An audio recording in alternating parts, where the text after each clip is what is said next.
Welcome everyone to the Goods & Co. podcast. My name is Isaac Matthews and I am your host. Here on the podcast, we share the stories of local businesses and artists in the Northwestern Ontario region of Canada, proudly supporting ventures owned by members of the LGBTQ, BIPOC, and women-led communities. Today's episode is brought to you by the new Woodside Bar, located in the Goods & Co. Market, downtown Thunder Bay, bringing you crafted cocktails and a curated wine and beer menu to suit all taste buds. Follow along on Instagram at the Woodside Bar. That again is at the Woodside Bar. Okay, Laura, thank you so much for joining us on the Goods & Co. podcast. We're so excited to have you here.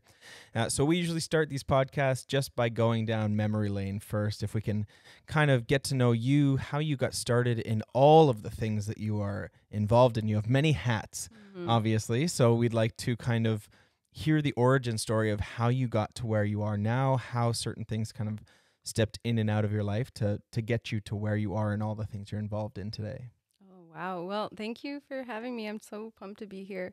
It is a long story, actually. I feel like I've never not thought about art and not had it a part of my life. And I remember working for like 1 month in a fast food place and just like closing that book really fast when I got hired at a gallery. And yeah, as soon as I switched into the like realm of working for nonprofit galleries, it was gone. Everything else was gone. That's all I've done for the last 15 years. And it's where I'm comfortable and it's where I get to see myself grow and watch other people grow. Get a lot of satisfaction just being surrounded by art and seeing other makers' works around me at all times. So yeah, I think I was like 16 when I started working at the Thunder Bay Art Gallery. And I was there for like 8 years. And at the same time, I was participating in a board definitely Superior Art Gallery. So I was doing a lot of projects through them and exhibitions for young people and a lot of like growth around emerging art and workshops and making zines and even just like throwing shows together like live music and just like helping to create a scene in Thunder Bay that wasn't really fully nurtured. So I started doing that. And at the same time, I was always completing my own work. So I was working through my own series and trying to understand myself as an artist. And you think that going to art school is going to help you get there and accomplish an understanding of who you are as an artist. But really, it just gives you discipline to sit with yourself and think about your work. Right. You learn a lot of techniques and you get a lot of direction in how to do all the plethora of materials and making that you can, but foundational work. Yeah, so I know literally how to make almost every kind of art, but I'm not good at every kind. Yeah. No, totally.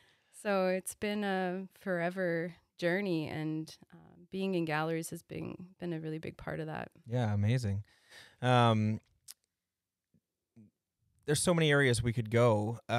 Let's start with you and what you do first. I would like to touch on you as an artist first before we kind of get into the community aspect of it, because obviously there is such a huge, incredible community surrounding art here in Thunder Bay and in Northwestern Ontario. So we'll touch on that. But let's talk about you first. Where do you get your inspiration for what you do? Because you have a very unique style, of course, and I'm sure that's grown over the years. Where do you draw your inspiration from? What kind of influences you? Well, I think that my answer is kind of typical in one way. When I go to a gallery or an exhibition and I feel impacted by it, I feel lost in the thoughts of the work in front of me. And when I find an artwork is making me challenge myself, ask questions about the world around me, I'll never forget those moments. And those moments in those gallery spaces with those artists are what drives me to create work. But what I look at in those galleries and what I take away is very different from what I do in my own time. Interesting. It's the reason that they make art that is what I take inspiration from. And that's one of the hardest parts, I think, about being a contemporary artist today is having the courage to tap into what is totally effed up in the world around you, what is wrong about you, what is good about you, and then to find a way to make that into a visual language that hasn't been done before is really hard. So a lot of people like to picture artists in their practice smiling and like just having a ball, just like playing with color, and it's not like that for me. It's like it's work, and it's painful, and it's scary, because if you're gonna put all that time into something, you better be presenting it. And that's where you have to like not get too much in your head, because when I'm making my work, I don't want to think about what other people are gonna think, but I do want them to walk away feeling inspired and changed. So that's the best way I can kind of summarize inspiration for me. But if we want to get more like visual about what you're looking at when you look at my work, I take a lot of inspiration from where I am from, like my actual blood relatives and how they colonized the land. In 1901, my great-great-grandmother came here from Finland, and I really looked into that history, and there's a lot of info here for you to look that up. And I could trace her roots and why she came here and which land she occupied and what she did with her life. And that was what my first solo show was about. And I liked in that show to focus on how I feel her in me, and the things that I enjoy doing. There's really small things, even like liking blueberries. Like there's just things that really can tap you into a history that you didn't really know was in your blood. And so that's what my first show, Art Vocus, was about. And now I'm moving into a different area, but there's still a little bit of a connection to that past show. But the new works are focused on rugs, but not in a pretty Etsy sense. The rugs are very different, and they serve a different purpose. Very interesting. Beyond you, obviously you are very involved in the art scene. I'd like to hear your perspective on what the culture is like in Thunder Bay, because we've had many artisans and small business owners in the art world come through this podcast who have so much to say about the industry or the community here. And nearly 100% of it has been very positive in terms of support and experimentation and the world that's being created on this kind of island that we have up here in Northwestern Ontario. Being so involved in that community, what is your perspective on it? What do you feel is going on in this city? Yeah, I have a mixed bag to say about that. I have a lot of really positive things to say, and then I have a lot of reflections that make me think about Thunder Bay on this sort of like more international scale of visual arts, especially contemporary art. And like, I don't know, people on the outside like to say, oh, you're so isolated there and it must be so hard. And it's not accurate. It's actually really ignorant. Like, you can be whatever artist you need to be no matter where you are, because it's about the work you're creating. And it's not that hard to go online and just really absorb everything that's out there. So yeah, like I have mixed feelings about it. And then sometimes I think about the Thunder Bay art scene as like almost like a high school version of an art scene. Interesting. Still burgeoning, still figuring itself out, still arguing for relativity, still trying to be relevant at all. Like actually the things that we do here are and have been done already everywhere else before. So it's tiresome in that way. But I hope I don't say that in a way that makes people think I don't appreciate it, because I'm a part of that too. It's just I guess that is how people link it into the isolation factor, you know, like I want to do a mural this week. I absolutely cannot, because paint takes 4 weeks to get here, right? There's little things that are going to slow you down like that. And also the population's smaller. So you're quickly learning that your cohort and your people that you want to collab with or the people you work with, they're far and few. And you've probably already done 100 works with them. Like you've already collabed with them. And like, so you're not getting fed in the same way at the same saturation point. It's, you have to reach a bit harder. So I'm kind of going back on myself right now and proving that isolation is a little bit of a thing. But if you're serious about it, it's accessible. Puts a bit of a chip on your shoulder too, that those small, though small, they can definitely affect the ethic and kind of the perspective that some artists have on what they're creating, especially in the space of the globe. Yeah, so that conversation about the art scene here in general is something that I've focused like basically my whole professional career around, and helping to like alleviate that lack of and that need that so many emerging artists have. And that's what I think of myself as a mentor for emerging artists. And everything that I've done with I've started a graffiti arts collective like 10 years ago. I've helped create other small collectives. I've curated exhibitions for emerging artists. I just can't. There's so many. It's literally all I do is put people together, be a connector, and then hope that something important happens for them so that their work and their experience here grows. Yeah, absolutely. Are there any specifically in these times that you'd like to touch on, let people know more about? Yeah, well, like right now, for example, last summer actually is a good one. We just did a partnership with Roots to Harvest. So Roots to Harvest is an amazing little local organization, and they work with young people to kind of bring awareness over food sovereignty and access to skills for work related to gardening, I guess. Amazing. That's me putting it very simply, what they do. But anyway, so the Diactive Youth Art Collective partnered with Roots last summer to do a mural on their new location, because it's kind of like one of those big blank slates. It doesn't really look like all that happiness is happening in there. And so, the Diactive Collective, even despite the pandemic, we got together and wrote the proposal, worked on it for 4 weeks, just designing, and then painted for 7 days straight full time, and kind of got that underway. But it wasn't just like a partnership on the level of, gifting some organization a mural. It wasn't that at all. It was actual like personal development for the artist. It was work for the artist. It was motivation during a time that's very difficult. So just to get up and go ahead and like keep those wheels turning was awesome.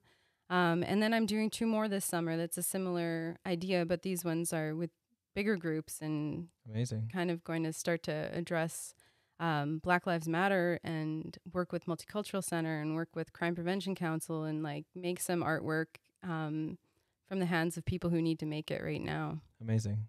Okay, so you mentioned some of the inspiration that you are drawing upon for some of the art you do, but what is your actual process? Like these pieces are they seem very intricate and very unique.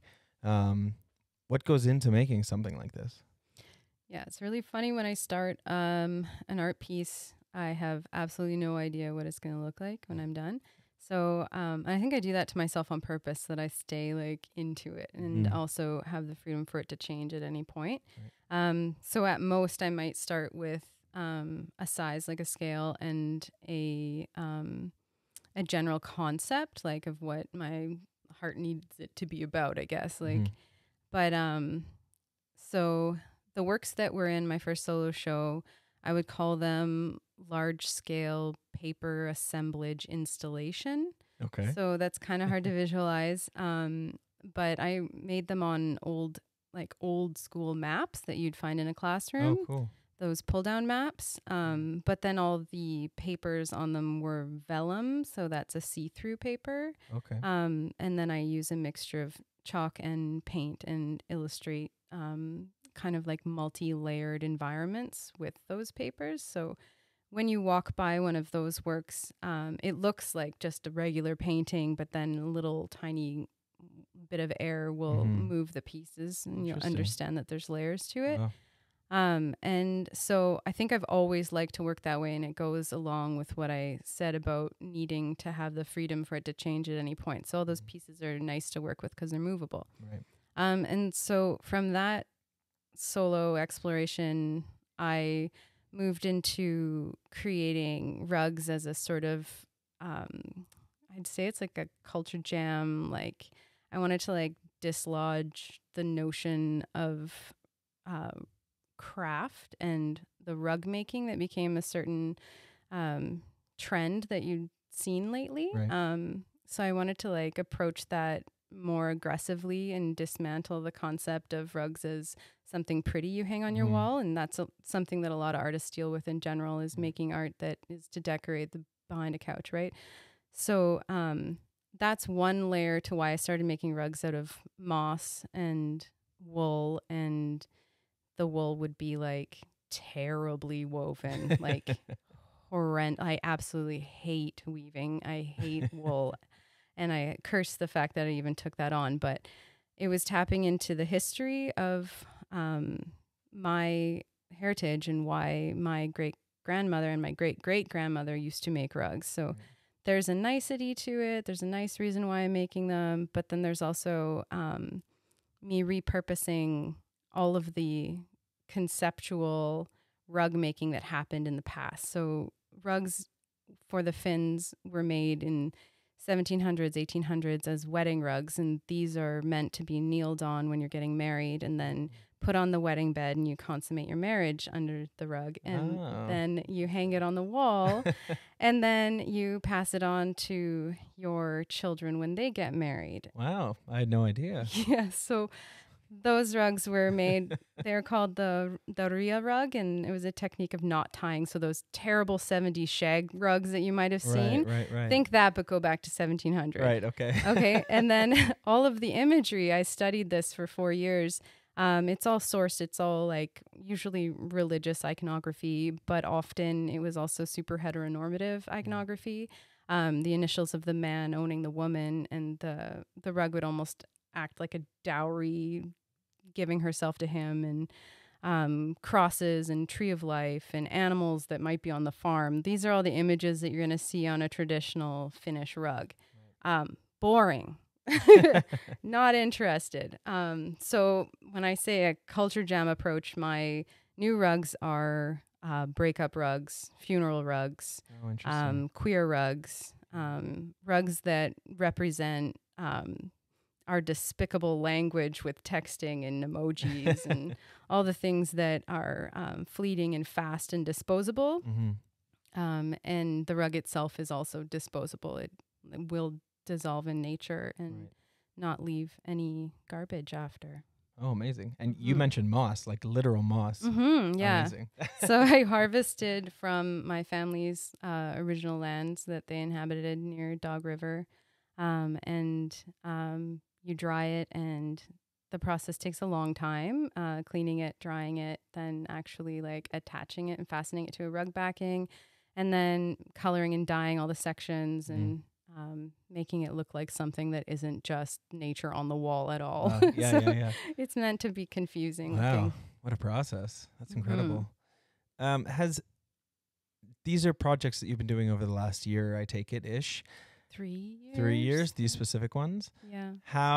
Well, this is perfect actually, because you've started before COVID and now have to go into COVID. How has this pandemic made an effect on what you're trying to create, or the process with which you're creating those? Yeah, so it's like double-edged sword. Like one half, it's complete freedom and time to work on it. And then on the other half, I have a battle with apathy. I have less access to actually like getting money to pay the studio rent, to buy the supplies if I'm buying supplies.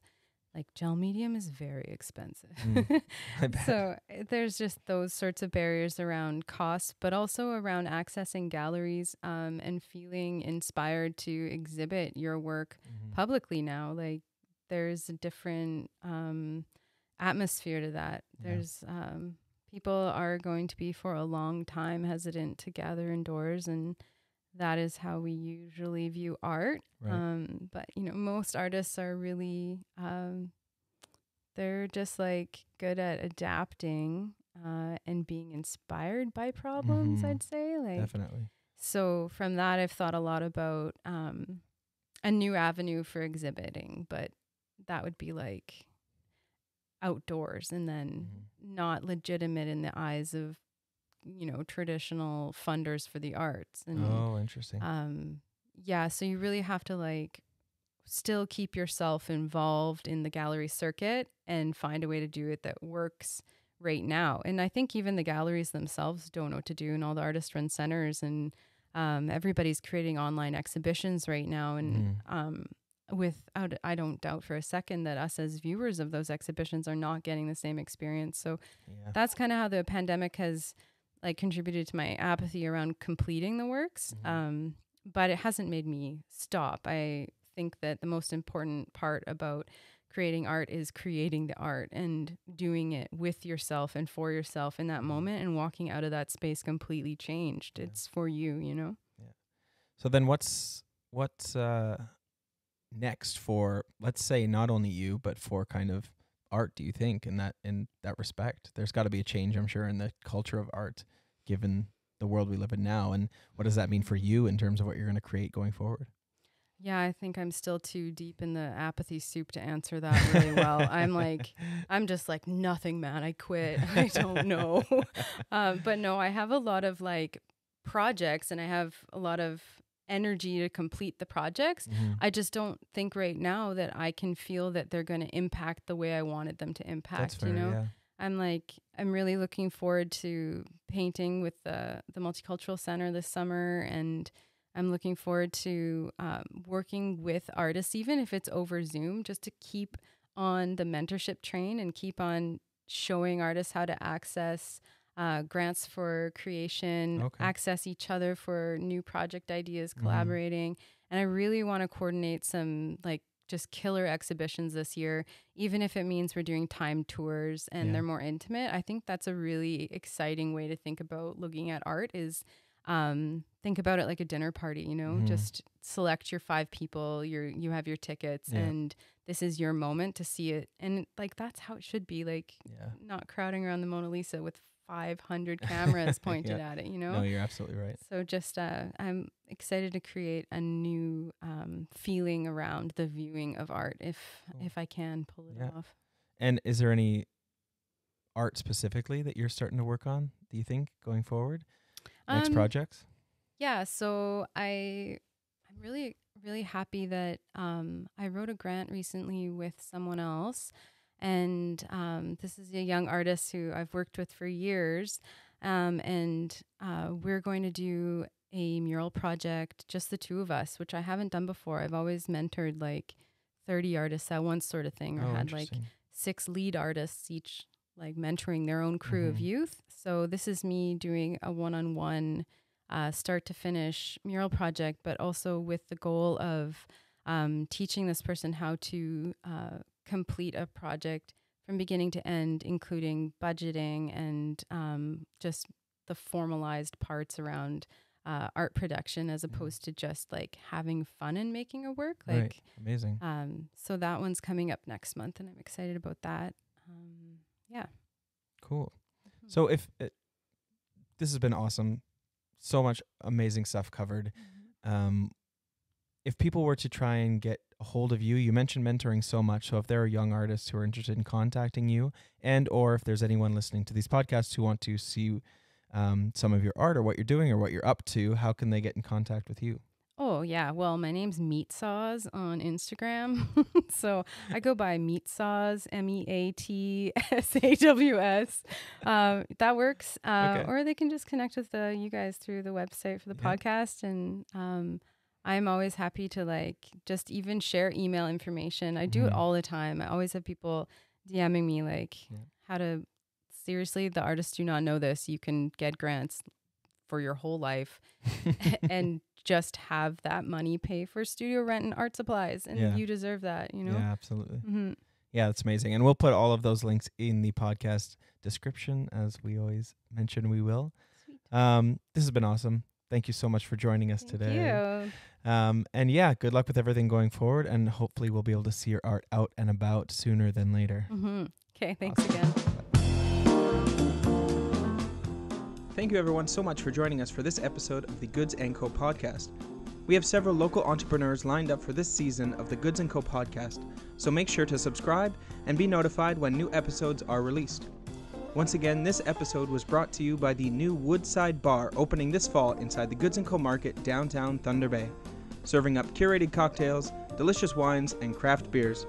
Follow along on Instagram at The Woodside Bar. That handle again is at The Woodside Bar.